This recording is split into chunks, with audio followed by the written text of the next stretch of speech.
Hi there, this is Paul Thompson from Spitfire Audio. So I'm going to talk today about ads, or you might call them commercials. This is not going to be about a specific DAW or compositional technique, but these thoughts can apply to all areas of your creative process. First, a caveat. I've not written a TV commercial for 10 years. However, I did write a lot of them during the preceding 15 years. I even appeared on The Apprentice UK and The Celebrity Apprentice as the guest composer working on the advertising task. Here's the thing. I listen back to a lot of that work now, and to my ears now, it's not great, some of it. Not to say that it's terrible music, it won the pitches and it worked. However, my ears and my skill set have increased. This is the good news. You can be incredibly successful in this field while you are still honing your craft. Everyone has to start somewhere. You'll get better and better as you write. Have you ever read Outliers by Malcolm Gladwell? But it is brutal. Even more brutal today than when I was doing it 10 years ago. You have to be prepared to work hard and pitch a lot of ideas. Here is my recipe for success in Adland. 1. The brief. You have to be able to listen, interpret, and communicate. You'll often be talking to creatives who don't have a musical background. They won't know how to express what they're trying to say. They'll use things like purple, different colours, or feelings. This is good. It's really difficult if you're working with somebody who does have some musical knowledge and they want you to use an oboe when they mean a trombone. So get used to interpreting and communicating. It's essential to communicate with the creatives what you intend to do for the job in order that you're not wasting your time going in the wrong direction. 2. Gear. What don't you need? Well, you don't need most of the stuff that is in most composer studios. Here's an example. About 15 years ago, I'd booked a week in LA as a holiday. The day before I flew, I received a brief from an agency for a global beer commercial with 2 directors, the cool directors of the moment. And so I took with me my laptop, a small audio interface, and a hard drive with some samples on. This was way before Spitfire time, so it was just commercially available samples. I set up a mini studio in my hotel room, and once I'd started working, I realized that although it had an orchestral beginning, the track halfway through had to switch to a funk track. So I really needed some guitar on there. So I ended up going to Guitar Center and buying myself a Fender Strat. I won the pitch, and so for this global commercial, I'd used my laptop, small audio interface, hard drive with a few samples, and a guitar. 3.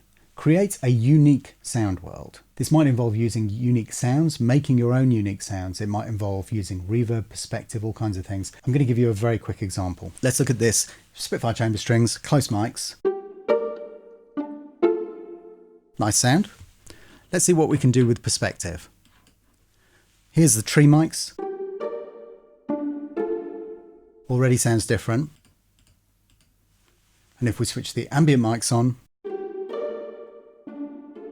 let's go back to the close mic, and I'm going to switch an Eventide Black Hole plugin that I really love. Bit of reverb, bit of kind of waviness.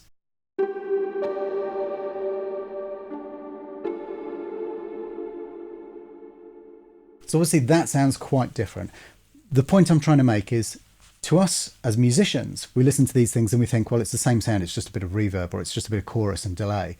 But to people who aren't used to listening analytically to music in this way, these differences are gigantic. And so these are the things that you have to think about when you're building your sound world. Make your own sound world. Make it sound really different from everybody else. 4. Creative collaboration with other musicians. Even if you're a student and you're paying your fellow students in beer money, using a live musician on your work, even one live musician, is transformative. This is a simple case where 1 + 1 does not equal 2. It's significantly more than 2. I'm going to play a brief example from a short film which I scored a while back called Chasing Cotards for director Ed Dark. This is a film that was due to premiere at the IMAX in London, and so I wanted it to sound really good. It's almost silent, so it's almost 15 minutes of pure music. I booked the incredible cellist Caroline Dale to come in and play on this for me, and I'm sure that you'll agree with me that the effect of her playing on my music is transformative.